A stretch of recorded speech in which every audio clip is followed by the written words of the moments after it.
আসসালামু আলাইকুম ওয়া রাহমাতুল্লাহি ওয়া বারাকাতুহু। সবাই কেমন আছেন? আশা করি সবাই ভালো আছেন। আলহামদুলিল্লাহ, আপনাদের দোয়ায় আমিও ভালো আছি। আমি আছি এখন হাইওয়ে রোডে। আসলে হাইওয়ে রোডে আসার পরে একটা, যেহেতু আমার গাড়ির পিছনে কেউ নাই, আমার মালিকের একটি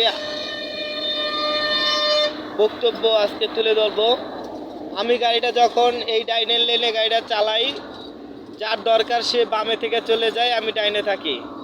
তো আমার গাড়িটা যদি 40 স্পিড থাকে নর্মালি, আর হাইস গেলে 60 গাড়ির স্পিড ওঠে, কেননা আমার গাড়ির কন্ডিশন ভালো না। জক্কর জক্কর লক্কর চক্কর গাড়ির সমস্যা। তারপরও আমার স্যারে বলে অস্তে যাও, জোরে যাও, জোরে যা, অস্তে যা, এই হলো এইভাবে করে কথা বলে। এখন একটা ড্রাইভার যখন গাড়ি চালায়, পিছন থেকে বলে যদি কয় অস্তে যা, ডাইনে চেপে যা, বামে চেপে যা, সোজা যা, এটা কোনো ব্যবহার? এটা কোনো গাড়ির মালিকের আচরণ? ডাইনে যাব, ডাইনে ইন্ডিকেটার দেব, সেটা কি আমার মতন আমি দেব, নাকি সে সে বলবে তখন দেব?